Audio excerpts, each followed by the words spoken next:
by... No. Fantastic 7!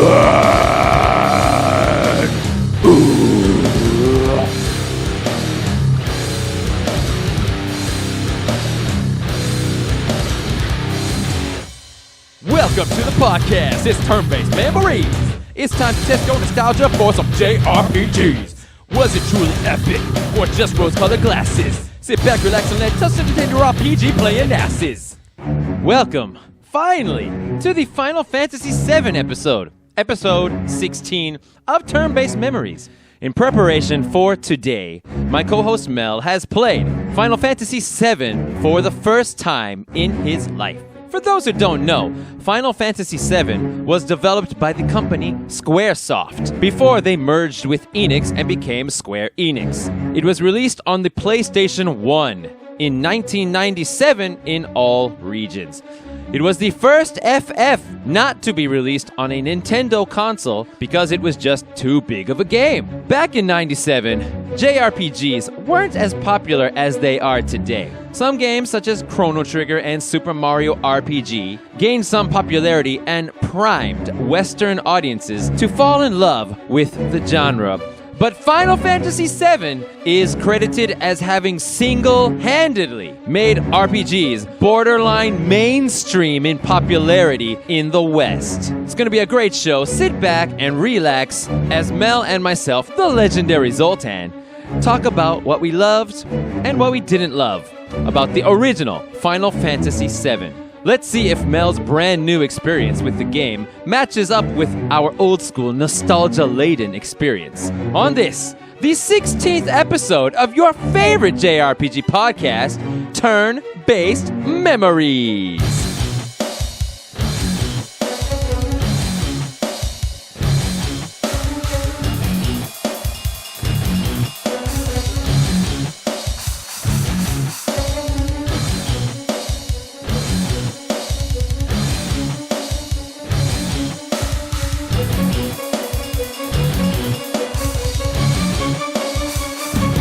Okay, we're back. This is segment 2. We're doing things a little differently, as you probably already heard. So now is the time where I'm going to ask my co-host, Zoltan, a couple questions, because I'm the one who most recently played this video game, which leads us to the first question. Zoltan, when is the last time, not the first time, but the last time you played Final Fantasy VII, at least most of the way through? I don't remember. Many years ago. More than 10 years. Not 10, no. It was like, okay. Let's say it was within 5 years. I don't know, it might have been 10 years ago, actually. Time flies. I remember the last time I had to buy it, because I'm one of those stupid people who buys games and then sells games and then wishes they had the old ones again. So, I remember buying it again, which was like about over 10 years ago, yeah. So I'm sure I've played it once since then, since buying it. Sure. Yeah. I played up through like part of it, like through Cosmo Canyon or something recently, and then I stopped for the new So that's format. like almost exactly a third of the way through. It might be, yeah. Sort of the original game. So referencing the remake. So when is the first time you played this game? Like, how soon to the original release? Pretty soon, I think. I wasn't keeping track of, video game news back then, but I was a senior in high school, I think is the first time I played it. Yeah. So I was a senior in high school, so that was 1998. 8, I'm going to say. So that would have been about a year after the game came out. 7 or 8. It was during the year, so it might have been 7. Early 97. It came out early 97? Okay. I probably played early it 97 in the U.S. Yeah, I probably played it mid 97 or something. I played it during that year. Actually, came out September 7th, 97. That's right, 7/7/97. Oh, okay, so kind of late then. Okay. 9/7/97. Yeah, so I played it back then. I saw a couple other people had it, and then I was like, okay, I'll check that out. Gotcha. That's my first time I had a job, so I could just buy a game by myself back then, finally. Now, given that time frame, and this game again came out in 1997, let's test your memory a little bit. Do you remember? Now, you did play this more recently. Like the mechanics are going to be roughly fresh in your mind. So, when you played, what version of the game did you play most recently? Like what most platform? recent How did one. you play it? Yeah. The most recent one was the PS4 release. Okay, so you played it on PS4, so it was like a legit official, fully featured version. Yeah. Now, I didn't play an emulated version. What I played was the Steam re-release. So I think this is like the second PC version of Final Fantasy VII. I don't know what year this version came out, but it's missing some features here and there in terms. It doesn't have the boost mode that the latest Final Fantasy VII re-release on Steam has. And the controller support is weird. Man. Coming off of that era of PC console ports where controller support was like all over the map and no one really nailed it down for some damn reason, as if you were going to play this game with a keyboard and mouse. But I used a controller because that's still the best way to do it. My biggest problem was, and this can't be a mark on the original game at all, it was only analog, no D-pad support whatsoever. Even the menus. Even in the goddamn menu. Oh, that's sucky. It's so bad, and the amount of times I messed up selecting characters in combat, selecting items in combat, because it's all semi-real time, so you're kind of under pressure to press the right buttons and make the right selections. So that got on my nerves a lot. Just going over my actual experience here. Yeah, and that's unfortunate. Several of the minigames were outright busted. Like I had to really, because a lot of them were like, okay, hold up, and then go to this number, and then press down to that number, and doing that with an analog stick, fuck that. It was so hard. It was way harder than it had to be. A lot of these minigames. So that actually brings me to another question. Do you remember how many minigames are in this game? Not the number, but I remember there were a lot. There were a lot more than I was prepared for. I liked most of them. So you liked them on the overall. Okay, I thought they were kind of frustrating. Like, because I had a hard time understanding what some of them were asking me to do and the reason for that. And again, this can't really be a knock on the game proper, is that this game, even though you used a controller, the version I played, would still reference keyboard buttons for, like, press, Y. Well, actually, what it would do was it would reference your action. So, and it called press the menu button to do XYZ, right? That would make sense if they just said press the menu button. Instead, they would press select, press switch. Switch? What the fuck is switch? Switch is apparently like the back button, I think. It's so fucking janky. Man. Yeah, but I muddled through it. I got through all that, and I'm not going to knock the game for that. But you thought overall, like, the minigames were, I guess, like a nice breakup of the pace of the game? Well, I'm never looking to break up pace of my games. I'm always looking to just have fun the whole way through. And I thought they were fun. I really like the snowboarding physics. It's fun. It goes faster and faster, and that's pretty cool. That was actually not bad. Yeah, I only went down the mountain once. Did you do it over and over? I think I did. Yeah, I did it later at the Gold Saucer.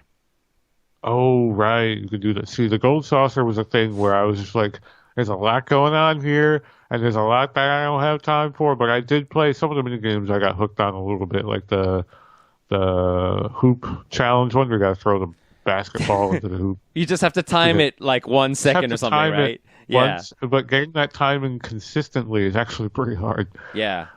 I kept trying to line it up with the beat of the music, and I don't think it's like perfectly on a beat. No. Yeah. No, I don't think so at all. No. Certainly not the version I played. But yeah, I mean, I dabbled a little bit in the Gold Saucer, but there were a lot, like the whole gold points, I guess. They're not it is GP. Yeah, GP. GP, gold points. I really didn't bother with terribly much. But so let's get to my next question. So the Well, okay, wait. so While we're on go the ahead. subject of mini Yeah, go ahead. games, Yes. what did you think of the Tifa escape mini game? Oh, dude, I pressed buttons until it worked. I really I like had that. no fucking idea what to do that entire time. And I actually, at some point, looked at a guide because Aw. by that point, I was like, all right, what do I got to do? I just want to look ahead to see what I have to do Hmm. because the plot was like I wasn't reading plot points. I was just like, all right, Yeah, I know. should I get XYZ like item or should I be grinding here a little bit? I didn't want to like take longer than I did. So that one, the guide was no help. It was like press this button and this button and this button and these two buttons together, then this button up and then down. And I was like, what is going on? Because of your controller layout stuff, right? Because my controller layout, this was a guide for the original PS1 release. Yeah. And so that didn't translate over. But Man, I managed. I think you messed up your experience a little bit by choosing that version. I may have, and not having known that going in, because I was like, this would be a perfectly fine version. I play all my games on PC. Yeah. But I can't say it made me hate the game at all, because the hours and hours you're spending with this are exploring around in the overworld, getting into all kinds of combat, and then the story and the story beats. And I liked all of that. Go ahead and go on with your next point then. So my next point was, let's see here, what do I have? So as we all know, including myself before getting started, Final Fantasy VII was launched in the heyday of pre-rendered graphics. When you last played, or if you can recall when you first played Final Fantasy VII, likely on the CRT, which was in 97. Yeah. Do you recall having a hard time navigating the backgrounds and seeing your character at all? A little bit, yeah, but I thought that was part of the puzzle of getting through each area, so it never bothered me. I know a lot of people are like, I can't the directions you push down, but he goes down diagonal, and you can't see him when he goes behind the mountain, and he's too small, and it's hard to tell where you can walk and where you can't actually walk in this painting. And yeah, I always enjoyed that. Just looking for that. Man, I didn't always enjoy it when it worked and when the scenery looked like clearly way better than a PS1 game is supposed to look. I was like, this is working. This scenery is really coming together because of the pre-rendered But there were other scenes like when you're trying to escape Midgar up the pipes. Yo, that's a hard one, yeah. That's so hard. And then when you're trying, there was another scene, actually also in Midgar, there was like this one really, I don't know if you even remember it, this kind of innocuous hallway where there's a pipe that fell down. You're just walking forward. Sorry, in what area are we in? Midgar again, after the collapse. Okay. And there's like this pipe that fell down, and you're actually supposed to walk across it. Yes. And there's I kept going under it. Yeah. There's a bulldozer. Like, what is going on? Yes. There's a bulldozer right next to it in that freaking scene, and I'm thinking, okay, I got to go into the bulldozer and move the pipe, and that never happened. God, that part, I was Yeah. like, this is actually the game. This is not my stupid version of the game. Yeah, that this was is the game. something the game was always doing. Yeah. And it wasn't actually until, I don't know, maybe a third of the way or slightly earlier in my time where I realized there was a button, I think one of the sticks that you could press in that would turn on like highlights for where your character is and where the exits on the screen are. Yes. Okay, so you knew about that. I don't know did. if that was like secret, like, but Later, or maybe- maybe it was in the booklet, but I don't think they told you. I don't know. Maybe they told you in the beginner's hall. I'm not sure. Oh, the beginner's hall. That's right. I Maybe. don't know if they did. I went through a lot of that, but after I realized it was like very basic, like here's how an RPG works. I didn't read all of it. Yeah, that's but I basically all it was. did find it. And I was like, oh, thank God. And I turned that shit on the rest of the game. Because I wasn't sure what little like slightly dark patch of wall is a door and Yeah. not. Yeah. So it was kind of hard to tell what is an exit or what side of the screen you could walk off of to go to another area and what side's just the side of the screen. Yeah, there are I'm into those kind of graphics that they had back on the PlayStation 1 where they put these kind of realistic looking backgrounds together and then they just freeze it into a 2D plane and then let your guy walk on it and stuff. They do it much better in Final Fantasy 8 and 9 is the same way. Yeah. You think 9. They do it better? Like, it doesn't feel... Because those games are more realistic, and I think it's more compromised because they're trying harder to capture, like, photorealism, but there's a lot of stylization, even in the pre-rendered backgrounds of Final Fantasy VII. Yeah, but I don't feel like I'd ever had the moment where, like, where am I allowed to walk on this painting? Like, it seemed kind of obvious most of the time. Final Fantasy 8? 8 and 9, yeah, but 8 and 9, not right. 7, yeah. And then 7 rough in some spots. Yeah, and Star Ocean 2 has the same style of backgrounds as well. And I enjoyed them a lot. Yeah, so I thought I'd be more bugged by the actual polygonal parts of the graphics where the character models on the field are like super blocky, and I remember seeing that for the first time when I played this game just for a couple minutes years ago and then put it down. I was like, man, these characters look like ass. But as I played it more and more, I got to kind of like the blocky characters, and I think that had a lot to do with how little the game actually does take itself seriously, at least some of the time. Yeah. And they kind of play with the look of the characters. They're not afraid to get right up on those fucking blocky faces. I know, right? Like, this is Cloud. He's having an emotion. Believe us. Believe us. Yeah. Or like, this is Barrett's gun arm. Trust me. It's not just an octagon. It's a gun. He's really shooting things. It's a gun. And then his arm got shot off. Trust me. That's what's happening. Like, I was like, all right, I get it. They're not afraid to show you this shit. They're not trying to hide it. Yeah. Or when the best part of all is when in the scene where, in Cloud's memory, where you're trying to, I guess you're going back in his memory and he's trying to figure out who he is, and it cuts to that photo of Cloud, or not Cloud, but Zack, Sephiroth, and Tifa. Yeah. And it's like a legit photo. Yeah, it looks amazing. Like, that is not what these guys look like. I know, right? Yeah, I remember... that was almost made me laugh out loud, like, actually.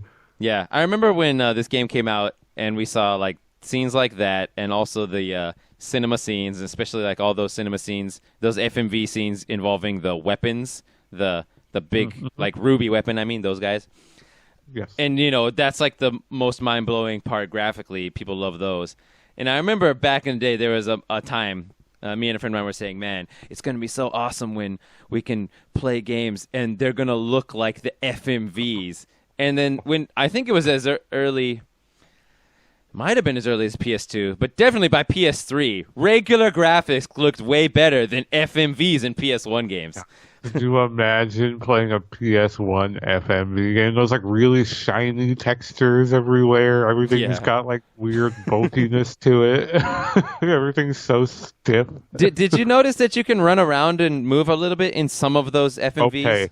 That actually, good. Thank you for reminding me, because that actually impressed the hell out of me. I'm like, so I knew pre-rendered backgrounds were big at the time. And I kind of thought I knew what to expect out of them. I was like, all right, the background's never going to move. And if it is moving, it's a cutscene and end of story. But they let you move around while it's moving around. I'm like, I actually don't know how they did that. I know, right? That was really impressive. And from what little I've seen of Final Fantasy VIII, they do that way more in that game, don't they? They do, and it's even more impressive. Yeah, way more impressive. Right. Yeah, the blocky characters, I guess, yeah, even when I first played, it didn't really bother me that they looked like that. It's like, okay, this is what they look like. That's fine. Sure. Yeah, and the in-battle models are way nicer. It would be kind of cool if you could like get a mod where you could run around as those guys or whatever. But I think there's a charm to the blockiness of the field characters. I definitely got used to it. Mm-hmm. So I guess for me that covers the graphics. Like the pre-rendered backgrounds were just real difficult to navigate sometimes. The puzzles, the mini games that might involve them to some degree. I just straight up did not engage with any of that RTS like Fort Condor shit. I was like, I hate RTS. I'm not doing this. Yeah. I like that game. But yeah, I mean, oh, so you actually did you like? So do you like replay most of the minigames overall to like get like all the extra stuff? Back then I didn't, but some other time later, not at the first time, but later I did. The first time I played, I didn't care about the mini games. I was kind of neutral on them. But on a later playthrough, I played them. I'm like, this is actually pretty cool. I like this, and I wanted to play them more and like do well and get the high score on the snowboard and all that. I didn't. Go ahead. I didn't like the goddamn boxing game in the Gold Saucer. Did you play that? No, I missed that one. Like, it's cool looking and stuff because it's in like the super, freaking bright lights shining everywhere, colors and sounds going off everywhere in the little arcade room part of the. It's in the same room as the snowboard. Anyway, and you walk up to it, you push the button, and full on 3D characters, one of Cloud and one of your enemy, shows up on like the platform, and you push buttons, high, low, or medium hits. Oh, I've seen this. I've seen video of this. Yes. Yeah, and it's like I have no idea how you're supposed to figure out what's a good attack or if it is actually just entirely luck. And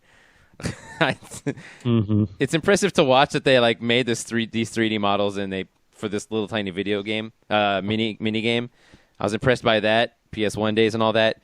But that's the only mini game that I really, really didn't like. The only mini game that I really struggled with, and was about to walk away from the game from was the damn because it was plot critical. Was the one where you have to resuscitate that girl on the beach. That's easy. I had a hard time. I don't know what's wrong. Maybe it's the version I'm playing or something, but I knew what to do. I was like, okay, inhale up to whatever point, and then push the button. Breathe in, and it just wasn't doing it. I don't know what I was doing wrong, and then eventually it worked. Well, I was like, good. what is going on? All the other mini games were like semi-optional, like the one where you have to memorize the motions in the marching band. Like you could just fuck that up and the game would keep going. Like it didn't matter. It was just for bonuses. Man, I tried so hard to get that march perfect and it never worked. It never every time I play like, okay, I'm gonna get the march correct this time. I could never be exactly in sync with everybody else and in the right spot. It never happened yet. All right, so the mini games, the graphics, a little hit or miss in my book. I guess you liked it all overall a little bit more than I did. Yeah. So my next question for you, let me see here. So at the most, how much of this game did you complete? At the most completion that you ever made, did you go for a 100% run at some point, or just try to get as much as you could? I think I got almost everything at least. I didn't have a. I guess I did look at some guides, but I didn't have one sitting by me with a big checklist or anything. But I got, which is a question I was going to ask you. I got Knights of the Round and the Gold Chocobo and things like that. Okay, so no, I did not. That was one of your questions. That was.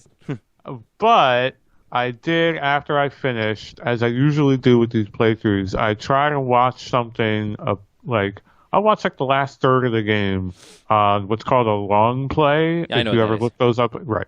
So just to see okay, what was I doing differently or wrong, or what does a complete playthrough look like? So I saw the Knights of the Round summon, and I saw the guy breeding and trading back and forth for the Gold Chocobo. Yeah. So I saw all that happen. I couldn't tell you how much of it, because the guy clearly knew what to do. It was someone who, he was not wasting time. So I don't know. I couldn't tell you what the struggle is. Wow, what do I do next? Blah, blah, blah. But I saw all that, and I was like, well, that's cool. But so to give you the fuller picture of what I went through, I didn't get Yuffie. So that's probably a big weird one in your book. Yeah. Right? I encountered her many times. That's right. It's hard not to. Her goddamn minigame.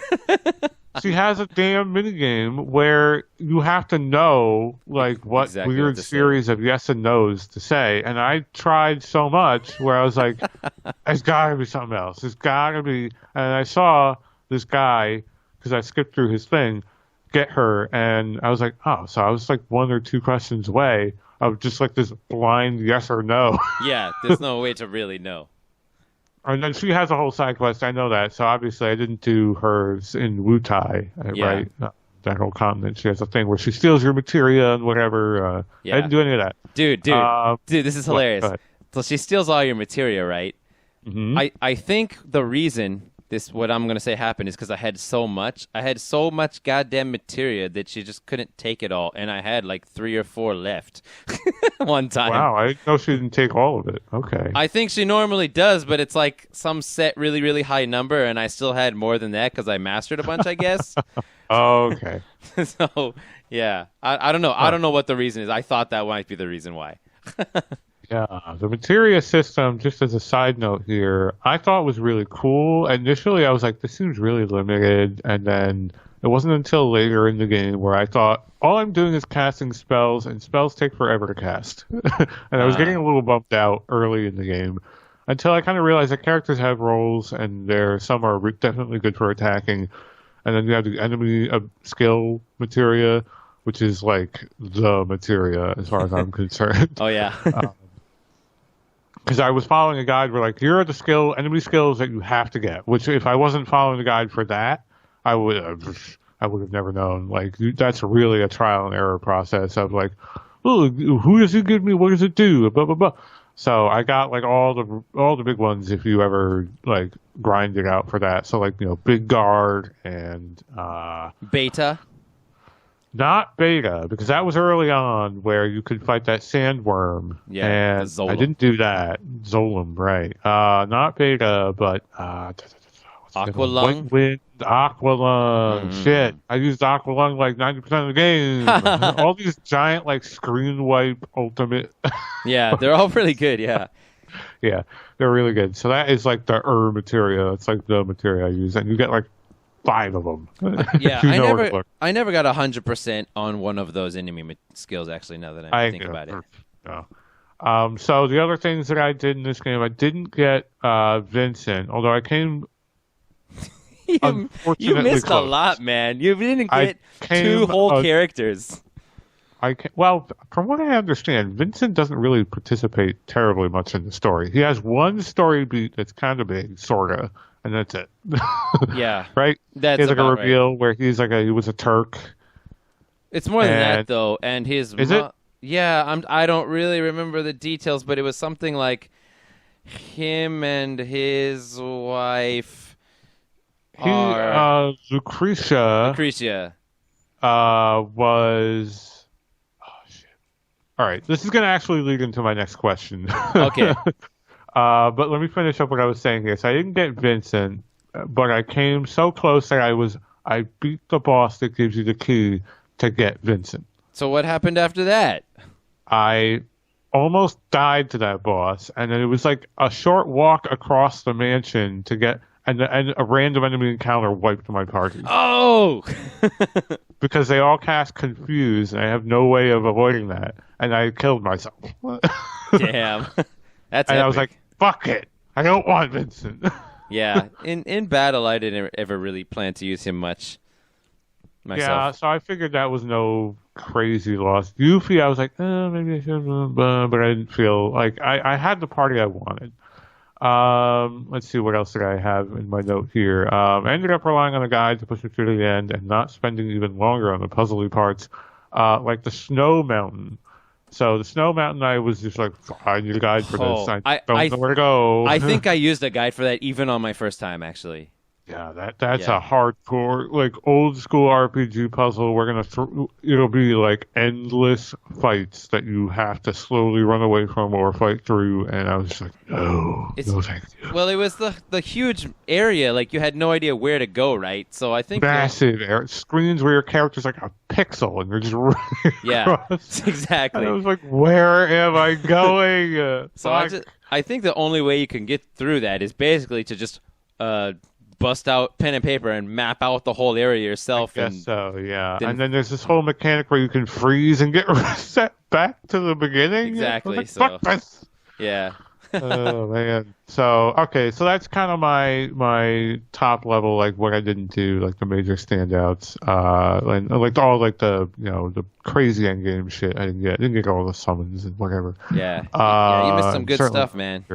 I know, I missed some good stuff. Did you go? Did you fight any of the weapons? Like, did you at least fight Emerald Weapon, who was the underwater one? No, I did not. I didn't do a lot of underwater stuff. Okay. So yeah, I was trying to get through it, but yeah, no, the weapons, like the optional bosses. There was a period toward the middle there. I was like, I'm going to do everything. I gotta follow this guide, and then I did. I was like, I don't have time to do this.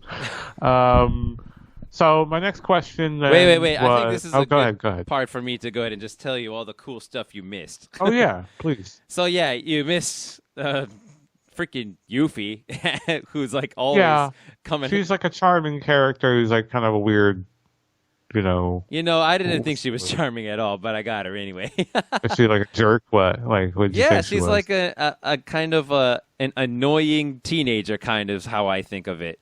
Okay, an annoying, outgoing teenager though, not an introverted one. But anyway, so yeah, you missed like her scene where she steals all your materia, but you missed her ability, which is, I think that's not her ability. You missed what I think is the only reason I freaking want to have her is there's one of the materials called Morph. Do you remember that one? Morph, yeah, I didn't know what to do with that. Well, you put it on, like, say, a weapon, and then when you hit the enemy... Oh, no, that's right. You use it on the enemy, and they get turned into items? Wasn't that it? Yeah. Oh. And so... But when you do it, what you have to do, you deal, like, 1/10 of the normal damage, and the way it works is you have to kill the enemy with Morph to have them turn into the item. But freaking, for whatever reason, and it's not explained in-game ever, anywhere... Just Yuffie's strongest weapon, ultimate weapon, it's called the Conformer, I think, has no freaking penalty when using Morph, and I would take her down into a sunken ship that you can find when you get the submarine. There's this crashed, sunken, I think it's called the Gelnica. It's a plane, actually. Go in there, freaking start morphing everybody. Boom. Freaking power sources, magic sources, speed sources, and luck sources. Whoa. There's your max stats right there, I guess, right? It takes time, but it's fun. Yeah, for me anyway. Gotcha. So you missed that. that. Like a very Zoltan. That sounds like a very Zoltan thing. Yeah, I like doing that kind of stupid stuff. You missed freaking Emerald Weapon is like my favorite boss battle in the game, I think. Why? Well, because he's underwater. It's kind of cool. Okay. That's just neat. I guess really that's it. And, you're in this blue area and he's green. So I guess the colors are appealing to my eyes, and that's about it. And also, the way that I took him out was just the best thing ever. Because those weapons, the thing about them is they deal insane damage and have insane HP, right? And the hardest one is, without a doubt, Ruby Weapon, who's in the desert. And I don't know if I ever beat that dude. But I saw a video of the guy I was watching while he was running through like late game stuff, because this was actually stuff he did after he beat the game. Yeah, like I was about to turn off the video. I was like, all right, he's done. And I looked on the timeline. It was like 20, 30 minutes or more. I forgot how much. I was like, what was he doing? And he's running around, and he beat all the weapons. I think he beat Emerald then, and then he went over to Ruby. And that shit took him a long time. Ruby took him a long time? Yeah. Yeah. I don't know what he was doing. I don't remember what his strategy was. I was trying to get the overall gist of what he was doing. And I just remember looking back at the video while I was playing. I was doing something. I was like, he's still fucking fighting this thing. Yeah, there are cheesy, exploitative ways to get the upper hand and stuff. But the intended way is you go in there, and he freaking takes out 2 of your guys just off the battlefield entirely, and you're supposed to solo his ass. Oh. And then he was fighting alone. I thought that was a strategy. Maybe that was something the boss was doing on purpose. No, boss takes out, one way that you can avoid that, I think, is if you go in with the 2 people already dead, and then he'll put his tentacles into the ground, and then he won't do the thing where he takes out 2 of your guys right off the bat.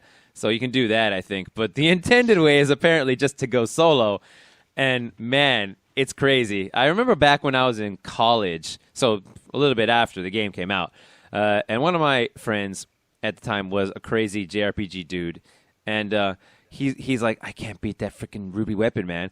I use freaking Knights of the Round, and then Mime, and then another person mimes that again, and so 3 Knights of the Round, and then he just kills me after that. And like, what do I do is what he told me. And I was just in awe at what he was telling me. It was amazing.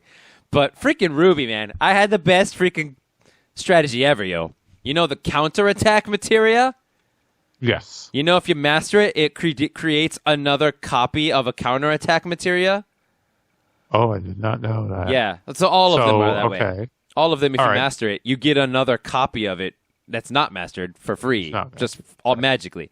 So I mastered like 9 of those and put them all on him.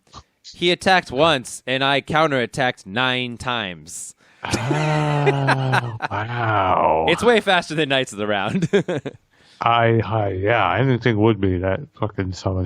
The summons in this game it's like from the grand era of long summons. It is, exactly. And then, and that was like the most famous one, right? That one, and also the biggest one in FF8 is like also really long. Yeah. So summons in this are long. Yeah, so you missed that. You missed Chocobo Racing. Did you race Chocobos much? Only the one time. I didn't like it because you had to. You had to do it for the story. Yeah, I don't actually think that's a good point. I actually think Chocobo Racing is kind of not great. Like, I found it not challenging. I'm like, all right, these guys aren't really catching up. Like, once I speed up and then whatever, they're gone. Yeah, you can't like move left or right at all either. You just move fast, speed up or slow down. And then there's a secret thing you can do where if you hold L2 and R2 or something at the same time while playing it, like, you just constantly regain stamina throughout the race, so you can sprint way, way longer.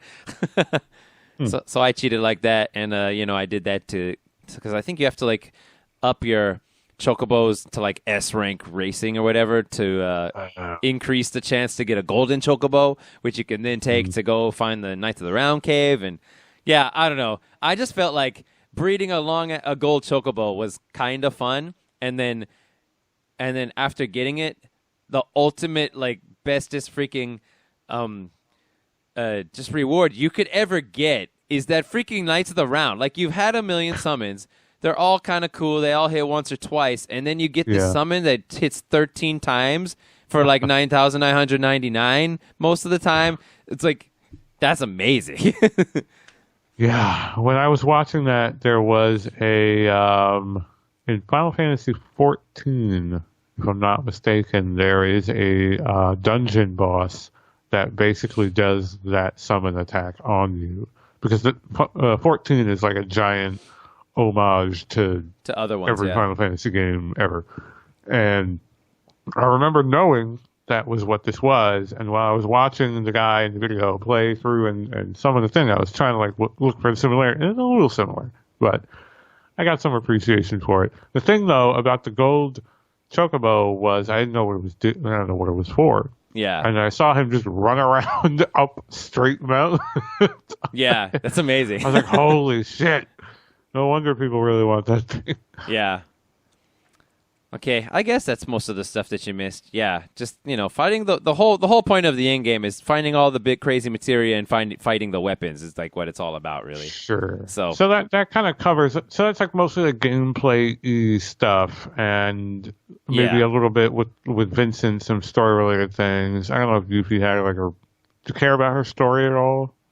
I didn't actually. I don't even remember. Yeah. Like, I don't think she had any connection to like Shinra or Sephiroth stuff. She just or came Ancients. from Wutai, and she has some weird redemption story where she's trying to like fight her dad or something. Yeah, I can't remember. Yeah, that was another thing you missed. Chrono Trigger, the gold standard for side quests, but a really solid second. Freaking Final Fantasy VII, just searching around the world to find everyone's ultimate weapons is pretty cool in my opinion. In this game? In this game, yeah. Like, for example, you go and visit Lucretia, I think, with Vincent to get his final weapon or something. I saw the guy do that, too. Yeah, stuff like that. So I was really into, once I found out, but I didn't know. Man, I remember when I was young playing these games, and also Final Fantasy VIII, at the end of the game, I was like, yeah, I think I did everything. And then, like, look on a guide and, like, missed like everything. And I thought like, man, I missed all this awesome stuff. Oh, that's amazing. And then I'd go back and get it, and I had fun. So yeah, I also really liked getting people's ultimate weapon. Yeah, this is one of those games where it's hard not to absorb quite a lot of it, and I knew this game had a lot of like kind of infamous extras that were like very arduous to kind of get. So I kind of figured I wasn't going to get them going in, but that does sort of lead very tangentially into my next question here, because we were talking about Vincent earlier on and his involvement in the plot. Did you find the plot in this game confusing? Only kind of. The thing is, I wasn't really, for me, back then anyway, it's more confusing to me now that I know there's all this stuff. But back then, to me, the plot was, gotta kill Sephiroth because he's trying to blow up the world. And it was simple as that to me. And he was an ancient and he was mad that humans killed the ancients or something like that. That was about it to me back then. Sure. Yeah, so, I was trying to get the deeper context because we're both older now. And I'm trying to look for this in whatever I read or watch. And I was trying to like get like, what is going on? Like, okay, I had no idea about a lot of the events in the middle, like, third of the game, where you kind of, it's revealed like Cloud isn't really who he thinks he is. Yeah, that was amazing. That was kind of cool because I totally didn't know that existed in this game at all. Nice. I had no idea. So that whole part, I was like, whoa, is he not Cloud? Is that not even his name? He's Cloud, but he wasn't the guy Cloud. who was in Soldier First Class. And for like a hot second, I was like, is he like not even Cloud? Like, who is this guy? And I knew Zack, like, because again, it's really hard not to know something about this game before you go in today. I knew Zack, the guy with the black hair, was originally planned by the developers to be the protagonist. Oh, I didn't know that. And yeah, it's like a little factoid I saw in some like trivia video a long time ago. So I kind of absorbed it. I knew that. And I was like, okay, what does that mean for like the final version of the game? I didn't know that until I played it. And Zack's name doesn't come out for a long time, right? It doesn't. And you can kind of see, because Zack's involvement is kind of like splotchy. Like, I think Cloud was supposed to be, actually Cloud was added on way later and made into the protagonist. Originally they wanted Zack, guy with the black hair, and then they went with a very different aesthetic, and that became Cloud. And then they had Zack still like developed, like asset wise, and they worked him into the plot some other way. And he was really only in there very briefly, but I thought the whole idea of Cloud as this sort of too cool for school, like anti-hero type character, but it's all like bullshit. Like, that's actually really good. Yeah. That angle is actually, I was expecting a lot less, I guess you could say, out of like the arc for this character than that. And it's not like mind-blowing. Some people really think this game is mind-blowing. Did you think like there was like crazy shit going on in this game? Like, so that whole the thing, there was mind-blowing moments to me, and the main one was the whole wait, it wasn't him, it was Zack all along, and the whole arc of where you go into Cloud's mind and fix his personality. That was a whole freaking mind blow to me, and yeah, that segment was, I thought, good, but the overall arc of the character as it ended, I was like, okay, I see that now. Like, that's pretty cool. I wasn't like standing back from the end of this game and going, what the fuck? Like, yeah, I guess I wasn't in the middle of it. Yeah, in the middle I was too. Yeah, at the end I was like, yeah, we saved the world. Good job, guys. That was it. Yeah, Cloud is a nice guy after all, and Sephiroth really is bad. We killed him a lot. We killed Sephiroth a lot. Exactly. Killed him a whole bunch of times. Yeah. We hit him like 13 times with freaking Omni Slash or something. Killed him in many forms, many different ways. Yeah. Yeah. If you just play FF7, there's like a little bit of side difficult, maybe trivia stuff about it that's hard to follow. But for the most part, it felt like it was mostly just what I said. And like really the most difficult thing is just what's up with Zack and Cloud's mind and all that. And then after you get that all sorted out, it's like, oh, that was cool. And But then like freaking a bunch of other games came out. Crisis Core, Beyond Crisis or After Crisis. And then also the the movie, what's it called? Children something. Advent. Advent Children. Advent Children. And you put those three all into it along with it, and all of a sudden it's this freaking convoluted thing, apparently. I just realized I watched Advent Children so many years ago before having played this game, and in hindsight, it's really funny because it made no sense to me. I should probably watch it again. Yeah. I was just in it for the pretty visuals. Which was really what it excelled at, so. It was. I mean, I kind of knew that's sort of what it was. Like, at the time, I was like, fuck Final Fantasy VII, story's stupid. And I just was like, it's here for the really cool CG visuals, and it kind of was. But at the same time, they were referencing a lot in my mind. I was going back like, oh, okay, this makes more sense. Oh, okay, that's who, blah, blah, blah. But it's still been forever since I saw that movie. I should probably watch it again. But, yeah, so the parts that I thought were really confusing were like, what is Genova? What exactly is kind of going on there? And like, what is parts of that felt very muddled to me, and maybe I wasn't reading closely enough, or like what the ancients are and what they did.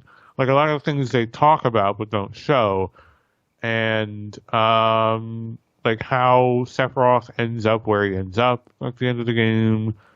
So I ended up watching a plot summary toward the end after I watched that long play because I was still like a little lost.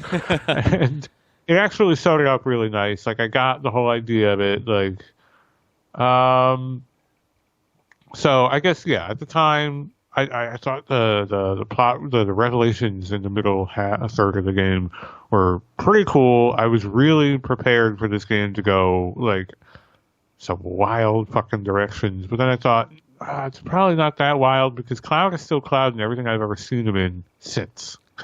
So he can't can't be someone else. I think I was 17 when I played the game, and you think that I don't know, a story like Cloud's would relate to me. I would be more relating to it, I guess. But I don't know. I mean, I enjoyed it, but really, my whole favorite thing was just the whole psychological, he's not really the one all this time, was like my favorite part story-wise.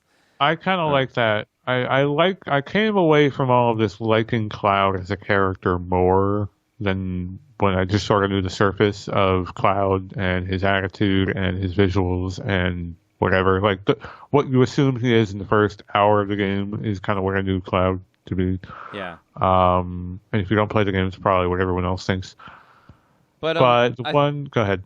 Yeah, I don't know. Like, the thing is, when it comes to Final Fantasy VII, everybody's like, oh, man, I loved all the characters. I was so attached to them.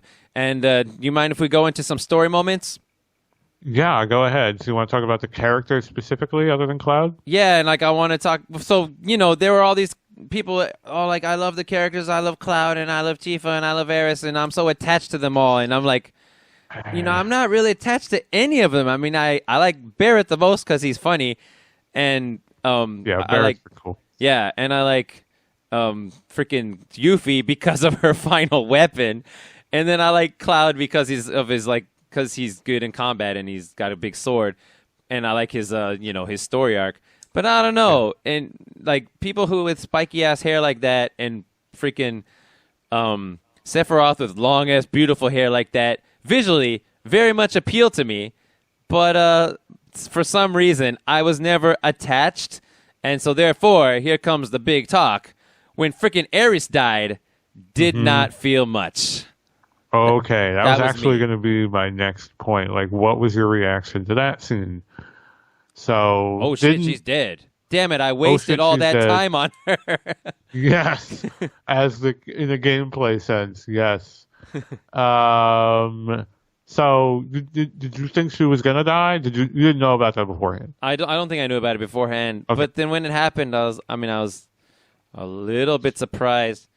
But yeah, I don't know. I wasn't attached to her at all. So sure, I wasn't mind blown or like sad or anything. I think the people, and I don't want to speak too much for other people, but I think the people who were particularly moved by characters like Tifa and Aerith or Aerith, whatever you want. Yeah. They were probably right at that age where like, I wish I had this person as a girlfriend. Oh yeah. Like, Well, I 'cause was they at that really age. all sure, but I mean that doesn't mean everyone had Okay. that exact thought. But I think a lot of the people who were really invested in those characters, I think were kind of projecting themselves Into on Cloud. this too cool guy as Cloud, and they were like, man, he's got these two cool girls in his life, and they're awesome. And then one of them just fucking dies. I think I was doing that for Final Fantasy VIII, to be honest, but we'll talk about Okay. that on that episode. Sure. So and I say that because now at my age, I'm like, they're really trying to make you feel for these these women. They're really trying to put you in that shoe of like young romance, and it read as very flat and very obvious. But and especially right up until the point where Eris dies, I was like, oh, this is where she dies. Like all the warning lights were going off. Like, you knew the you're moment, walking huh? down this. I didn't know the exact moment. Obviously, I knew she did die because it's the only damn thing anyone talks about. Yeah. But I could tell I was getting real close because all of a sudden there was a lot of empty, long hallways. Yeah. And really like cinematic slow music. Something's going to happen here. Yeah. The scene worked a little better than I thought it was going to, like the actual scene itself where she died. I was like, okay, all right, this is not a total crap show. But again, like yourself, I was like, all right, Eris, she was my best healer. R.I.P. Yeah. Rest in peace, yeah. Yeah. So I guess at that big moment, I wasn't moved by Red 13. Anything of note to say about this character, this dog man? I hate his home, Cosmo Canyon. Cosmo. Everybody loves Cosmo Canyon. Everybody loves the song, and I hate the I song. didn't like that song. I don't like the song, and I don't like the way it looks, just in general. So I am not a fan of Cosmo Canyon. I also don't know why he has a human grandfather. No, he had Did I miss something? he had a dog grandfather. What are you talking about? Didn't he say that guy hovering around was his grandfather? Oh, he Or referred is to it him just as some dude? he referred to him as grandpa, didn't he? But Yeah, he did. And I saw that in the guide when I was reading up to that point. It's like, so-and-so, Red 13's grandfather, Bugenhagen. Yeah. Can't forget that fucking name. Bugenhagen. Yeah. And I looked at it, and I saw he was a dude. I was like, oh, so did Hojo turn this guy into a dog? No. He just is a dog. He's from a dog race of dog people. Yeah. Wait, well, then maybe Bugenhagen Never was... explained. There's no other dog people in that whole town. I know, right? And his freaking- dad was a dog. Yeah. Which I got that. Like, that was his dad Okay. who was defending the That's town. right. The I was like, grandfather oh, was okay, Bugenhagen. so... Holy Yeah, crap. but no sense. No, they never address it. And then at the very end, it's when it's like a laughable, like 5 billion years later at the end, and then like fucking like 3 Red 13 dog people are running around. And who did he I'm have like, those There's with? more of them. Yeah. Yeah. Why is he just both split in half? Like, what's going on? I think another moment that people thought was like a mind blow moment was when they found out Kate Sith, if you can pronounce it that way, was actually a Turk from Reeve. Oh, right. Reeve was his name? Yeah. Reeve. I didn't know who it was, actually. I just read in the thing, oh, I'm sorry, I'm a spy in Midgar working for the Shinra, as they always say. Yeah. Being and I was controlling like, him as a robot. Shit. Yeah. He's a puppet. I knew he was a puppet. I knew he was like a stuffed animal, but I thought he was just magic. Nope, it's a machine. Yeah, he's a machine, and there's more than one of them. And there's like a Moogle and a cat involved. I don't know what the details are there.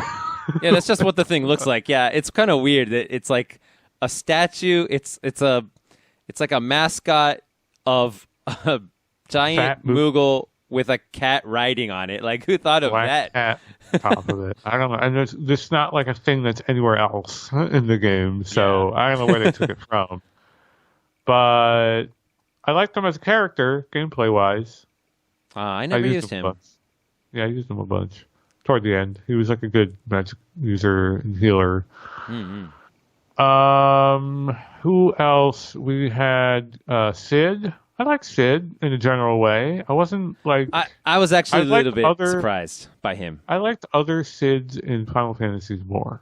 I was really surprised by this Sid, where, like, I didn't expect... I mean, back then, I guess I didn't expect. Now I know about it. But even now, I think I was like, man, it's just like such an odd... not a weird idea. I mean, it's a normal idea, but it's not the character, the kind of personality that you'd expect the guy to be on a character that's going to join your party, where the guy is pissed all the time. He's swearing all the time. And I think he hits Shara, doesn't he? I thought he hit her once at least. Oh, gosh. Yeah, I think he does. I think he hit her. Yeah, just like right in front of us. Pop. There's a little bit of female, male on female violence in this game here and there. Yeah. So I was pretty surprised by him. So, yeah, I mean, I don't know. I didn't really care about it for him. I was all about the Barret, the Cloud, and the Tifa. That was me. Sure. Yeah. I mean, those are probably the core characters that have the best stories and are the most human. Yeah. I mean, I don't know if Tifa has a especially robust backstory, but she's a nice person at least. She has a robust bust. Yeah. She makes like for a nice, like, supportive person. Character-wise, combat-wise, I used Cloud, obviously. I used Red 13 a bunch. And originally Eris, and then I kind of swapped her out for Kate Sith or Tifa a little bit. Mm-hmm. Red 13, really good at just attacking. He's got crazy attack stats, like physical attack. It's been a long time. I like him for that reason. I was just all about the dude with the gun arm. That was really fun, and the fact that he could reach stuff that other people couldn't reach too. He used Barret a whole bunch. Now that I think about it, and then that means that his weapons are all long range, and you could put him in the back row, and he'll take half damage. That's right. He does have melee weapons you can buy. Yeah, a few. For him. Yeah. He does have a few, but I like the long range one, so I can put him in the back row. Vincent, not really a character that you used, I guess. You kind of left him alone. Yeah, not much. I think once you really understand how his limit break works, he's probably awesome, but I never really understood it. So, I don't know what it is. Although he does have a couple like famous like combinations. So yeah, shouldn't we talk about that materia and equipment combinations? Because that was one of the cool things about FF7. Oh, I may have glossed over. I felt like I was missing the point on some of this. You probably were. And the thing is, after you go back, after you finish playing it, and you go watch, for example, a YouTube channel, I think it's 7-4 or 8-4 Productions is the name of the freaking channel, but it's this dude just telling you everything you ever wanted to and didn't want to know about Final Fantasy VII. Okay. And you watch his freaking combo, materia combo freaking videos, and your mind gets goddamn blown. And so one of the things I remember hearing and being like, what?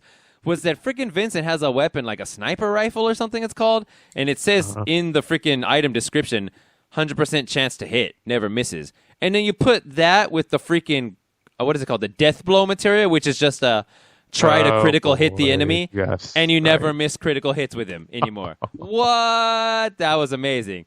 And then, you know, there's crazy things where you can link, for example, the final attack materia. Did you get the final attack materia? No. It means that when you die, before actually laying down on the ground, you can cast one thing as your final attack. And so the most popular one is to just stick freaking the Phoenix summon on there and bring yourself and everyone else back to life before you die.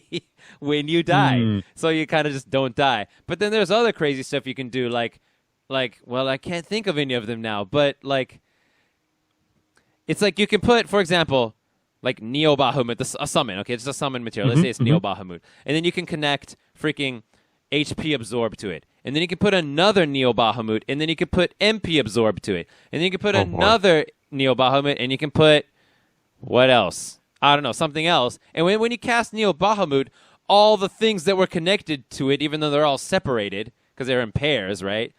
all happen. So it's like max HP, max MP, and you stole from the enemy or while casting Neo Bahamut. It's crazy. So, yeah. Yeah, I kind of figured that there were various ways to sort of break this game's battle system because of the way the materia sort of is so integral in what you have access to and in the way it levels up and all that stuff. But needless to say, I did not break this game at all. Not really. Okay, go ahead to your next point. All right. My next question here is, so the combat overall, did you find the combat and in the main course of the game particularly challenging? Were there any boss fights in particular that stood out over time that you thought were noteworthy? Because I have just a couple examples. Overall, I thought it was good, and upon one of my replays, I came to realize just how quick the combat actually is. Because if you go back and play it after you've played FF8 and FF9, you realize the combat got a lot slower, especially in 9. Really? Yeah, but dude, man. let's play freaking ports to PS4 ports, man. They have the speed up option, so thank God for that. But before that, or get the right Steam version. Yeah, but before that, like the one that I had played the most was FF8, and I wanted to do lots of crazy stuff in that game. But to fight lots of battles in that game is like every time you go into battle, it pans across the environment like 3 times before you guys come out, and then they pose, and then the freaking menu pops up. Oh my God. So I was just really happy that, you're in the battle, dudes appear on the freaking enemies appear on the field, and then the animations are also, aside from the summons, of course, are all pretty quick, and it all happens really nice and snappy, and I really appreciate that. So I like that about the combat, especially later playthroughs. The first playthrough, I didn't really think about it that much, but I enjoyed it because you could level up your materia. So I enjoyed that. As for bosses that I found were hard back then, yeah, there were some hard ones. Unfortunately, Sephiroth was not one of them, though. He was easy for me. But freaking that guy you have to kill, that experiment guy you have to kill to get the key to get freaking Vincent, had a hard time with him. Because you start off, it's a pretty cool thing that they do where you start off, he's like half magic, half physical dude, and then if you use a whole bunch of magic attacks, the magic side of him dies and he just goes all physical at twice the power on you. Or you can do the opposite way, and so that's really cool. And back I wiped on that guy a couple times. Yeah, back then I wiped on him a couple times too. And any other bosses that stand out? Oh, the Demon Wall I remember being really hard for me back then. Oh yeah. Yeah. So the ones I was thinking about were like the sort of, because what I always like in RPG, like especially turn-based games, is how much can they leverage the combat system they have at hand to be like a puzzle. So whenever they do things like you were saying with the Ruby fight, or with the fight to get that key for Vincent, where they take a mechanic and they force you into a very specific lane where you can break out or not. They try to force you into that lane and make you play a certain way, like, now you got to work on this. I always like that when it works out, and there are certain examples of it where, I guess it's kind of basic, but all those Genova parts where it's like, all we're going to do is this one element. Oh, was it that way? I didn't notice that. Yeah, so all those like weird big Genova whatevers that you fight throughout the game, they do one element there in all their attacks. So if you know ahead of time, or if you fought them and you died, and you put on any attacks, equipment that makes you immune to like water, you'll take 0 damage or you'll heal. Nice. I didn't know that. Yeah, it's kind of cool. And the fight that you mentioned is another really good example. But overall, I think we can agree that the combat in this game is pretty easy. It's pretty forgiving. Like, you don't really have to grind. I didn't feel like I ever had to, I don't know if you did, if you weren't going for, like, bonus fights. Not the first time, I don't think. Yeah. So it's a pretty smooth experience, which shouldn't be too surprising considering how popular the game was. Most people had to have gotten through it, right? So otherwise, it probably wouldn't have been so popular. I think you're right. Yeah, not terribly challenging. I say to be a mainstream game and to not be ridiculously easy, I would say the challenge was just right for that.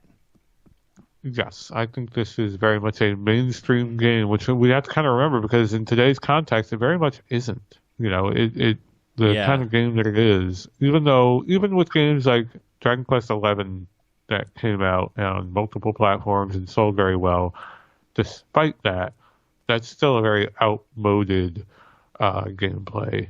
And the mainstream consumer is no longer playing that type of game. Yeah.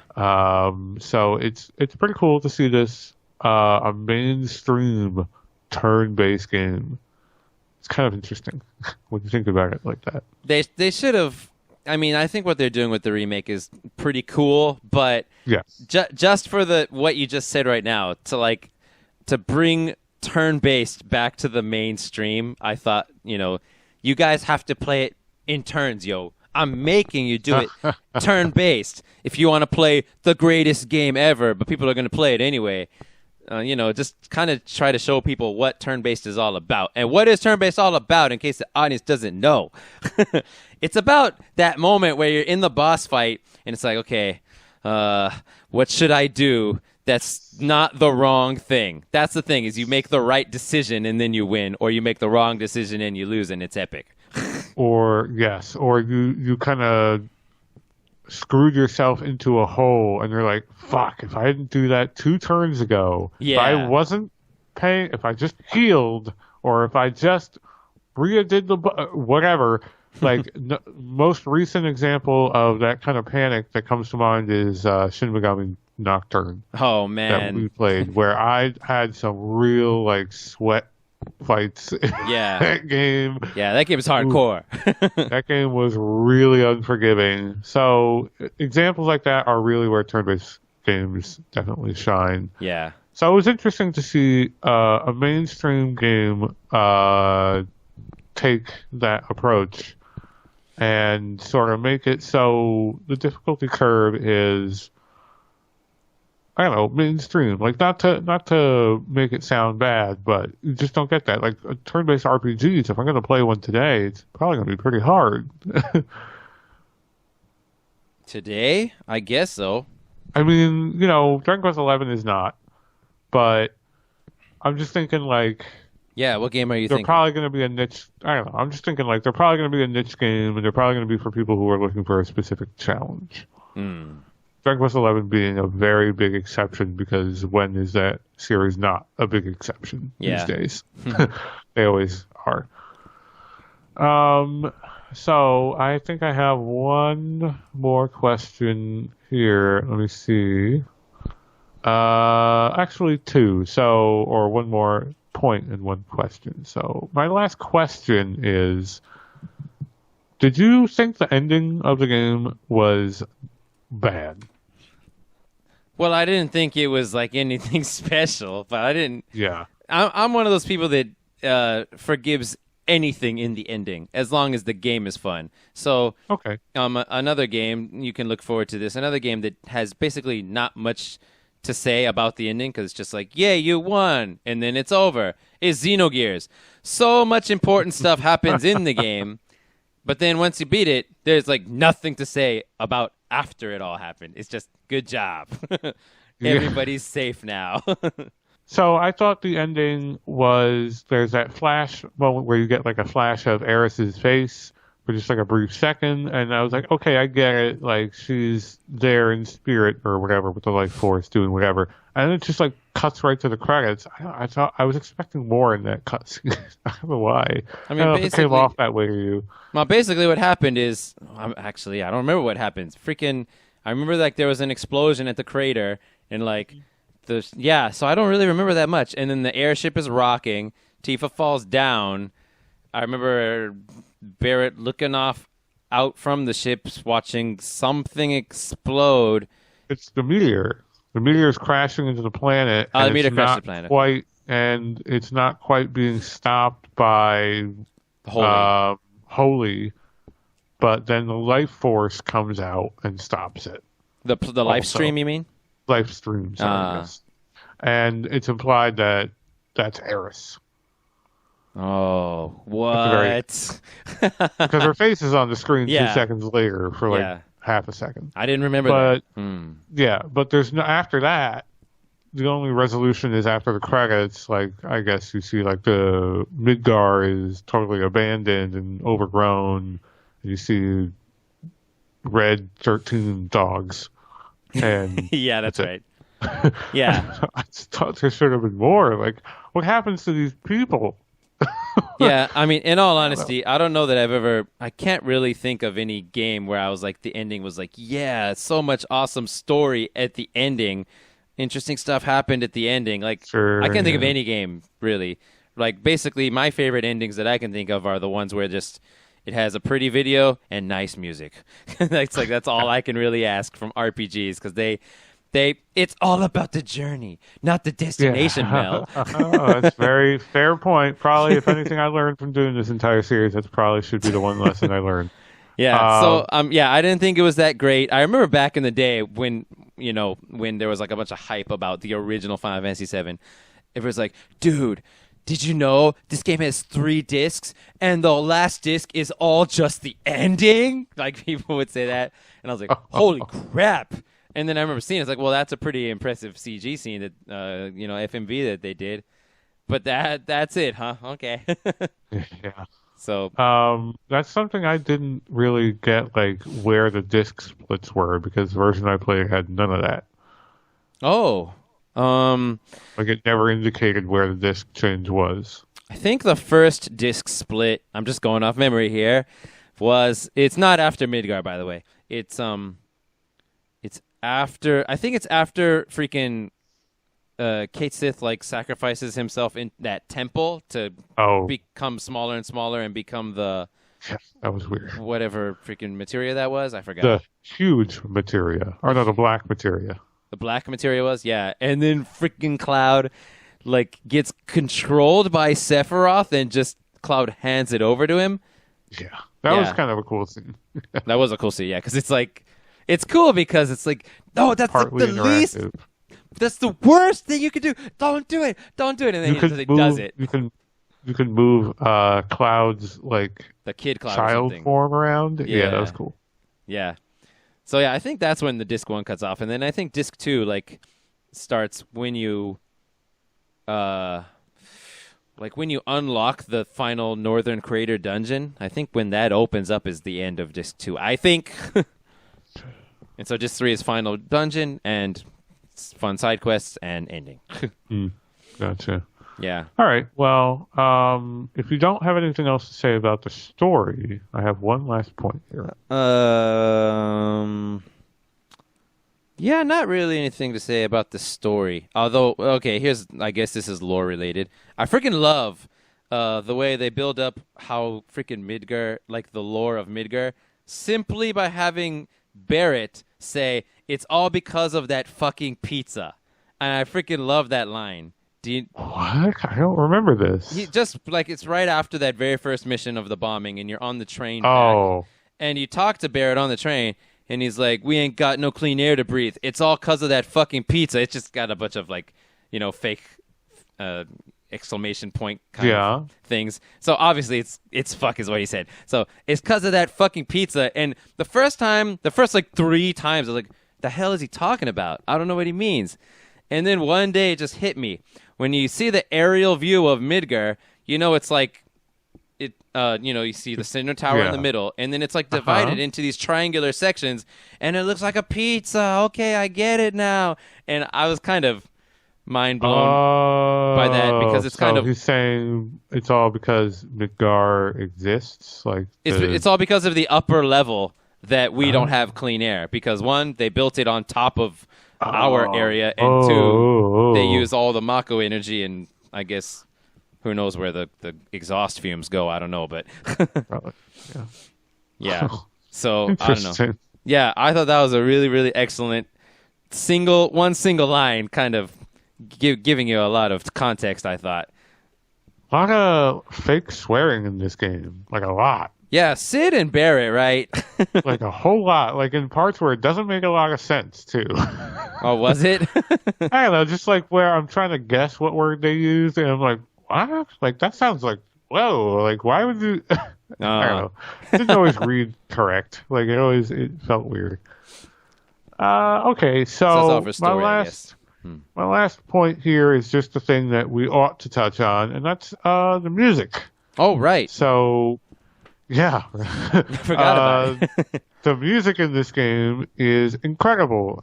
Big surprise. All right. But it was definitely something, even though I heard it, probably 90% of the soundtrack in some form, remixed or another, before having played this, the originals still got caught in my head, like in the shower or in the car, parts of it. And this game's full of them. Like, I assume you agree. I do agree. I mean, it's hard to decide, like, which one's the best, 6, 7, 8, or 9, which one has the best soundtrack. It's hard for me to say. But 7 is also very, very solid. And, yeah, there are some standout tracks for me. What are your standout tracks? Let me think. Now, you've put me on the spot here, but what was... It was one of the Eris themes that I was humming in the shower, like just like unconsciously, like wow, this is really caught in my head. But now I'm trying to remember which one. It's not the generic like tranquil theme. It's I'm trying to remember how it goes. It's not the usual dun dun dun dun dun dun. It's not that one. I think that might be it. Dun dun dun dun Yes. dun dun. Yeah, that's her theme. Yes, I think. I think so. But okay, how about I throw out some tracks then? I think my favorite, just right off the bat, the best one for me, the freaking Shinra theme, where it starts off with that piano. Dun, dun, so, yes, I freaking love that. I don't know, like, it sounds really unique. Really effective, like, if you were in New York City walking up a giant little corporate staircase, that's what it sounds like. Right? It's just rising action in the song track the entire time. Exactly. I freaking love that song so much. So there's that. Of course, the world map, which is like the main theme of Final Fantasy VII. That one. I really like that. And I freaking love that there's a minigame where you're supposed to during the flashback, you go into freaking Tifa's house, okay, talking story again. Oh, yeah. And you check out the piano, and she's like, wait a minute, Cloud, did you play my freaking piano? And you can choose either, yeah, I played it a little bit, or, no, I freaking jammed on it. You could choose which option.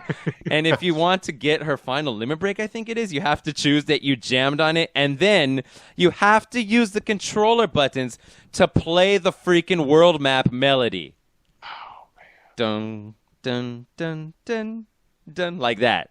Right. It's freaking genius. So I like that one. I freaking love, I'm probably the only person, the Gold Saucer music. Oh, man. I liked it for a little bit, but that song way overstays its welcome. You're in the Gold Saucer for far too long. Yeah. When that fucking, it's so in your upbeat face, and man. so in your fucking eardrums. Yeah. So I like that. And there was one more. Oh, that's right. I think it's called, I can't remember, something Heart. But anyway, right after you finish that first mission and you're walking back to, I guess, the train station or whatever. What I can sing it to you. Dun, dun. It's like a harp part. Oh, it starts off with just string chords. Dun, dun, Oh, yes. dun, dun, dun. And then it goes into this harp part. Dun, dun, dun, dun, dun, dun, dun, dun, dun, dun, dun, dun. Really, really into that part too. I remember that's a really good one. Yeah, I remember that being one of the standout tracks back from the first time I played the game. I was like, whoa, this is awesome. And then like I'd look up tabs for it on the internet or sheet music and then try to learn to play it on guitar and stuff back then. Yeah, I think that is definitely to the game's credit for trying to be as cinematic as it was. And I think it's worth mentioning here, this segment's probably the best because this is where the game holds up the most over time. in Yeah. my opinion. I'm assuming you agree. I agree that the combat also holds up perfectly well. You do. Okay. One of the best. I think there are parts of it in the turn-based realm that it's been surpassed, but I think the music is still like, as far as like even cinematic music goes in games, as they've gotten increasingly cinematic, this game still really stands out because it's not generically cinematic. It's not just like an orchestra pit throwing out orchestra sounds, doing orchestras. It sounds like it's got some soul behind it, right? It's got some soul and identity behind it. You know what this game sounds like. And that's a really important thing in movies and games. And this game was a real early attempt at being very cinematic and including characters with very serious stories, or realistic stories at least, attempting to, and worlds that had sort of a history to them beyond like a fantasy history. And I think this game stumbles in some ways because it's really early on, and trying to convey these things visually or through dialogue is hard. Yeah. But musically, I think, man, they really they did it. They did it as best as I think they could. Yeah, and we forgot to mention the Sephiroth song, which I think is the first in-game chorus song ever written. Oh, really? Yeah, probably. Yeah. I mean, they way up the tempo on that in Final Fantasy VIII. It's all over the place. They did. The opening scene is crazy, but yeah. But yeah, I think the first one ever was the Sephiroth song. So kick ass. Mm-hmm. Yeah. Yes, that was a really good boss fight. Yeah. I also love when you're in like the Shinra mansion, I think it is, in Nibelheim. And, you feel like, where's Sephiroth? What he's doing? He's reading a bunch of books. Oh, shit! And you're running down that staircase, and all you hear is freaking boom, boom. Yes. Boom, boom. And then after you finally talk to him, he's like, I'm going to go reunite with my mother or something. Then all of a sudden, the exact same song just continues, but it just adds in the voices. Ha, ha, ha, da, da, da, da, da, da. Freaking love that. And then he went to go set that town on fire very quickly. Yeah, how did he do that so quick? I don't know what he did. All he had was a sword. He walked outside, and all of a sudden, everything's ablaze. So yeah, the music in this game extremely effective. The battle theme, I think, and this is important, very listenable. Any battle theme is going to wear thin. I think the success of a battle theme in a game like this is how often can you listen to it without getting too sick of it. And I didn't mind this battle theme, even toward the end. And generally, my whole opinion on every RPG ever is that there shouldn't be a dedicated battle theme for random battles because it's just way too much. But I gotta say that it was pretty effective in my opinion, where you're walking through, say, the train graveyard in the beginning, and it's that quiet harp music, dun, dun, dun, dun, dun, dun, dun, dun. And then right when a freaking random battle happens, the screen goes, and right as that happens, it's and it's like, whoa, this is awesome. Yeah, it's as a standalone piece, if you just listen to it again for the first time or the first time in a while, it's pretty cool. Like, when it's fresh in your mind and you haven't been inundated with it for hours on hours, yeah, you can really appreciate it as a piece, and it's very, very cool fighting music. I agree. Over time, though, I think the thing that saves it for me is that it is really energetic and it doesn't there's no middle part that's meandering that you get sick of. It's just this constant thumping down of energy, and I don't know, it works. The opening part's the coolest part, and that's important because that's the part you're going to hear the most. That's a good point, that there are often meandering parts in the middle of songs. Yeah. Yeah, because those suck. And for a battle scene, anyway. Yeah. So if there's anything else you want to talk about on the music, not music, then we can. If you have any questions unanswered for moi. Yeah. So I don't know. You haven't really hit too much on why I thought this game was cool. So was there ever a moment when you thought, oh, this is cool? When you were playing the game? Generally speaking. I think the part where the game really invested me the most is that middle third, where that whole subplot about who is Cloud crops up. Okay. And, what is... Because, I don't know, maybe those are the parts that... You said earlier that you thought that was really cool, but they were kind of like dark, dour parts. I know that's not your thing. So maybe that's not what really, attracted you too much to it. Yeah, but the whole the whole psychological aspect and him not remembering stuff, and it's an M. Night Shyamalan moment, yo. It wasn't him all along, kind of thing. Actually, was really, really fun to me. I didn't find it all that dark, to be honest. Yeah. Even also. Sorry. Go even like Barrett's story was pretty dark. Losing hands and it was taking care of somebody else's kid because he killed himself, and it's like, oh crap. But I liked it, so. Yeah, it was fine. I don't know. For me, man, I was playing the game, and you start off. Everybody says that it's amazing. The opening is amazing because you start off right in the action, and I guess that's pretty cool. I don't care. I always like to start at my house personally. A traditionalist. I guess so.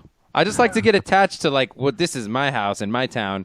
And then, slowly go out further and further. Like, it kind of makes the journey more of a big deal. Kind of like Dragon Warrior. If you had started out in wherever Cloud was living at the time, it would probably be even more depressing. Maybe, yeah. Some, dank apartments. But you go in there, and you go into the freaking reactor. And when they have you walk into the freaking elevator, and you push the button, and it goes down, I don't know what it is. That little tiny box... and go push the button and you interact with it, and it just, that moment I thought, holy crap, this is kind of cool. And then as soon as you walk off that elevator, I believe, is when the reactor music theme starts, the dun dun dun dun dun, the slow one, not the bombing mission one. Boo, boo, boo, boo, boo. Yeah, that thing. So that's right, and you're walking through, it's like, okay, this is pretty cool. And then then I guess the moment that solidified it, okay, I'm on board, ready to play me some Final Fantasy VII, is when you have to go to the Shinra Tower. One of my favorite dungeons of all time in any game. Just, it's such a freaking cool dungeon. And I guess the reason is that it's a company and it's a building with humans, I guess. When we're going to go to the magical ruins. Anything is possible. When anything is possible, then nothing is interesting to me, kind of. Good point. So, but yeah, you're going to go... I think I see where you're going with this. But yeah, when you go... So you can choose to go to the staircase or the front door. Which did you choose? I did the staircase. Me too. I feel like that was a mistake. No, I freaking love that. Climbing up the staircase and freaking they're talking to each other while I do it. I love that scene. So yeah, I don't know. Just the whole sneaking around aspect was really fun. You get off, and then there's all these puzzles in that dungeon too, right? You have to, go into the bookshelves and find the book that doesn't match, and then all this stuff. And I thought, man, this place is amazing. And then there's the freaking exercise room, and then you go into the freaking toilet. You go up into the air conditioning vent and go listen to that meeting. I just was so on board for the entire Shinra Tower section. And honestly, man, that could have been the final boss, and I've been like, that was amazing. So it sounds like you're making a point here, and I would agree, if you are, that this is a game that kind of pivots into a high-tech, modern-ish fantasy world instead of a Dungeons and Dragons world. It does, right? Yeah. It does. So, that wasn't that's what I was kind of what you're playing off of here? Yeah. I'm just playing off the fact that it's more human and grounded for that part, right? Yeah. Right. As opposed to just, it's magic. Anything can happen. Anything could exist inside this temple. I don't know. When I hear I'm going to go to a temple, I'm usually not all that excited. When I hear you do in this game.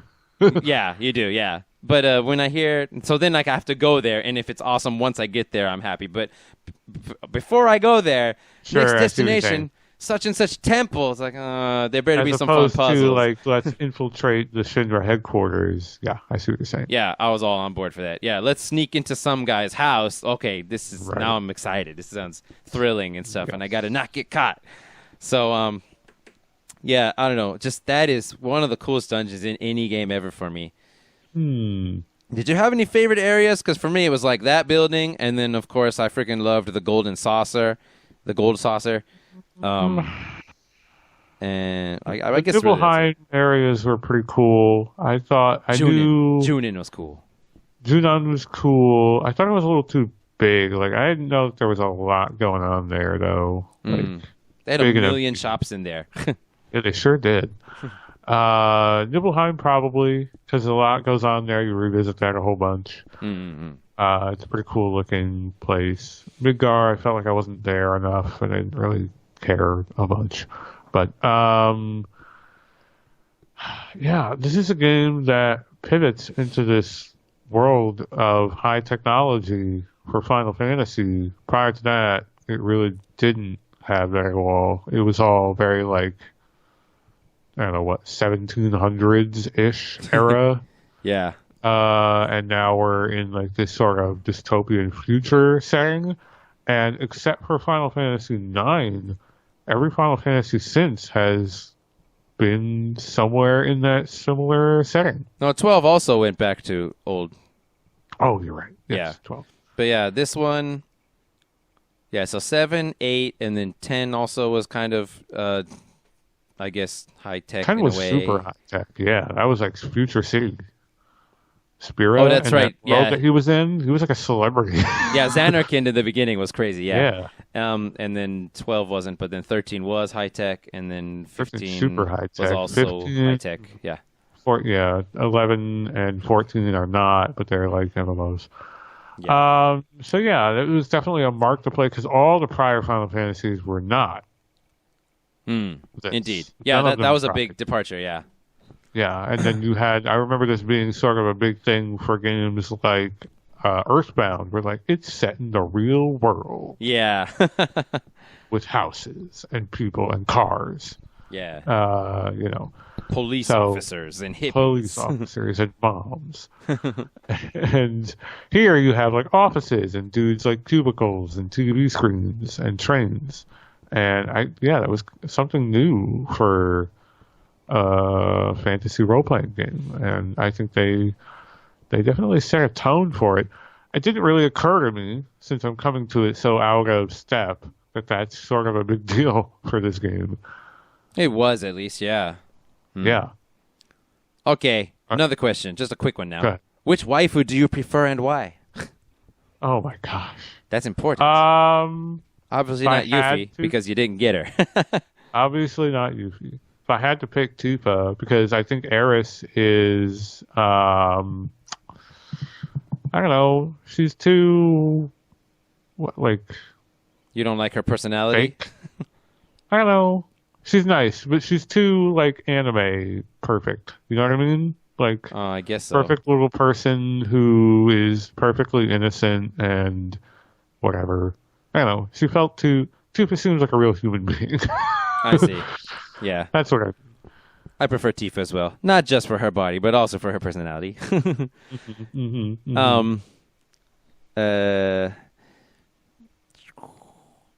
Who did you date at the Gold Saucer? I believe it was Tifa. Oh no, it was Eris. It was Eris. It was Eris? It was Eris, yeah. Because I think that's kind of the easiest one that the game sort of hands you. If you don't, there are certain things you can do. Apparently you can date Barrett. Yes, you can. I haven't even seen that happen, but I read that that's an option. If, somewhere, if you want to date Barrett, blah, blah, blah. What? Yeah. That's one of the trophies in the PS4 version, probably on the achievements great. too. Interesting. Is it actually do they say they're going on a date? Do you know how they structure it? Or is it I'm bored, let's do something? Well, I don't remember the words, but Okay. freaking Barrett comes to your room and then okay, let's go out or something like that. I don't remember. That's funny. But yeah, they don't say the word date, and he doesn't dress up or anything either. But they go on the bromance date, right? They'd make a lovely couple. Yeah, they're fun.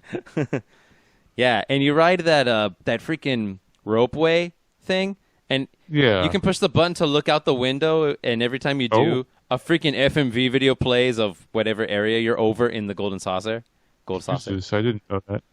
You didn't know that? You didn't like push the look out the window button? I guess I didn't. Does it say to do that anywhere, or you just push the button? No, but I mean, you're just sitting in that freaking cart. You're gonna push some buttons, like, right? Dialogue?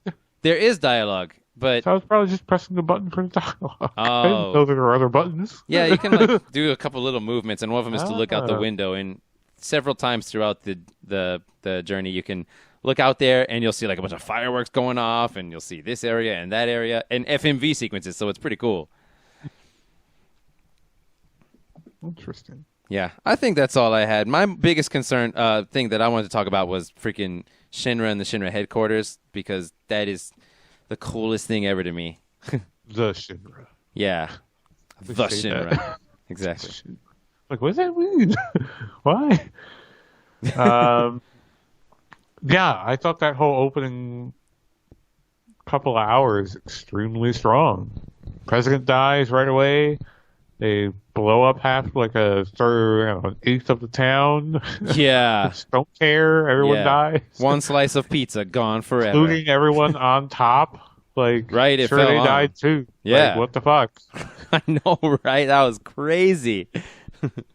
Yeah, very strong opening, and I think it then kind of goes on to be a more standard fantasy adventure with more standard settings, I think. Yeah. Right? Like, I like not when so you. high tech. I like well, right after that, the next place you go is calm, and you go into the inn, and you just like sit down, like, okay, everybody, I'm gonna tell you a story, and We're in an RPG now. yeah, and they talk for an hour about flashbacks. They do. I really like that though. Yeah, that's funny. So I think that's all I had. If Yeah. that's all you had. That's all I have Okay. too. So that was fun. Wow. Overall, Final Fantasy VII. Man. overall opinion. Overall opinion. Really liked it. Would play it again. Wouldn't play it again. What do you think? This is one of those, I'm glad I played it, but I don't think I'll be, like, I'm not hankering to play this game again. Like, I'm glad that I took the time and I did play this game. It's one of those touchstone experiences where I think it's important, if you're going to talk about games at length at all, that you should kind of try to Play make the time famous to play ones. this game. Yeah. This is one of those games right up there with Chrono Trigger, in my opinion. Not level in all terms, in all features, but it's in that category of games. Ocarina of Time being another one, maybe Mario 64, other things in general. It's in there. It's definitely in that category. This is a very important game. I like to talk about games in terms of their artistic importance first, and then we can kind of get into the gritty about, like, where do you rate this out of 10, blah, blah, blah. But artistically and for the medium, for the history of games, FF7, no doubt, very important. Super important. Try yeah. to take the time to play this one. But for me, probably not going to play this one again. Maybe not for a very long time if I do. So, I mean, you've played now FF6, FF7, and FF12 are the ones you've played? Oh, 10 as well, And right? we also played, didn't we play one of the earlier ones Oh, and before 6? we played 4 also together. That's right. Played 4, Yeah. and that was the earliest one we played, right? That's the earliest one we played, yeah. So, Right. Yes. Where And does I this played rank 12, among those? I Yeah. played 10 And 13, right? and 13, and if you want to count 14. I don't want to count 14. Okay. It's not counting. So, Where how does does it rank in among those 5, yeah. Gosh. I'll just go to the list. Do you like it better than your favorite one, 12? No, I don't like it better than 12. Do you like it better than 6, which is the one that had lots and lots of combat possibilities and had Kefka? I'm going to have to say no. I'm one of those guys. I'm going to put 6 above 7. Yeah, I'm pretty. It's hard for me to choose too. Like, these days I tend to rate games personally on how much I want to go back and play them again, and I think I'd Fair. rather play 6 again and like just try to do something new, because that's a game that Yeah. has well, I don't know, 7 does too, but 6 has even more, just like different possible ways to go about playing it, strategies and challenges you can Yeah. do. So I think I prefer 6. And then you probably... 6. What about more than 4, which is a solid game, but we I'm going to put 4. I'm going to say right now, just out of this listing, 4 is probably just going to go on the bottom. Okay. Yeah, I think I put 4 on the So bottom. then I think next would come 10. this game. What about 10? And then 10. Okay, so you like 10 more than this one, huh? No, this game and then 10. Oh, okay. So this game is... You also... Okay. So from the bottom, it'd be 4 and then 10 and then this game. Yeah. And then 6 and then 12. Yeah. I think for me, it'd be about this, maybe the same, yeah. Yeah, 10's okay. 10's another game that's okay. I'm kind of glad I played it. I like thinking about it. That sounds strange. Yeah, I like the Spirit Grid a lot. I like the Spirit Grid a lot and leveling up and doing all that. But yeah, not a game I'm itching to go back to. Didn't buy that remaster. I just don't want to freaking dodge lightning bolts again. Well, you don't have to. That was a side quest. But I want to get all the weapons. So, okay. All right. All right.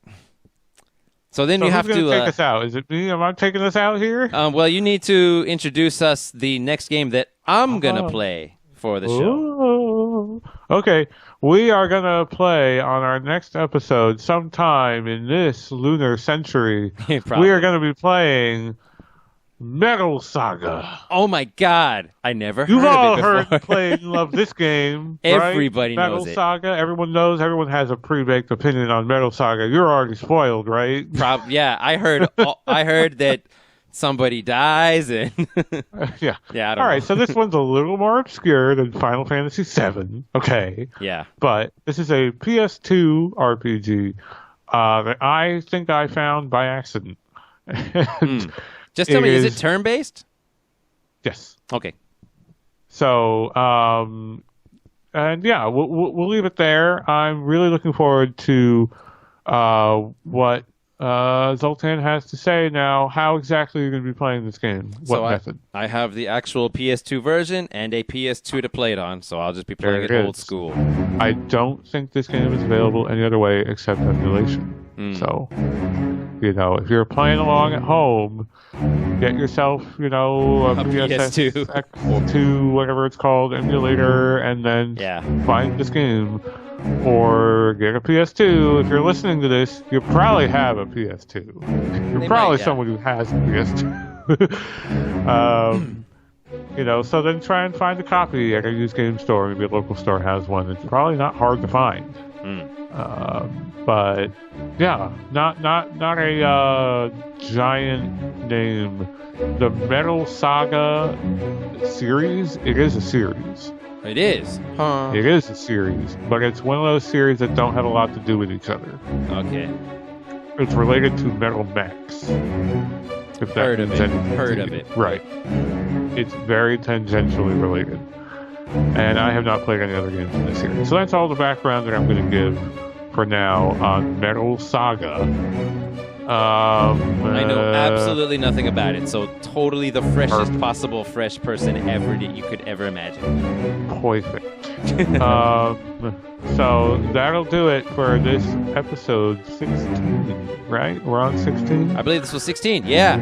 Oh boy, of Turn-Based Memories, look forward to episode 17 when Zoltan has gone through Metal Saga, and also look forward to our, roughly weekly news updates for RPG news and sometimes general gaming news that we record on weekends. These will come out slightly after. And then whatever little things we have time to make on our own in between. Anything else you'd like to say to the listeners, Zoltan? Like, comment, favorite, subscribe. Yeah. Do all those things. So just enjoy the show, you guys. Just enjoy the show. All right. Thank you, everyone, for listening. Have a good day. Have a good night. Goodbye. Goodbye.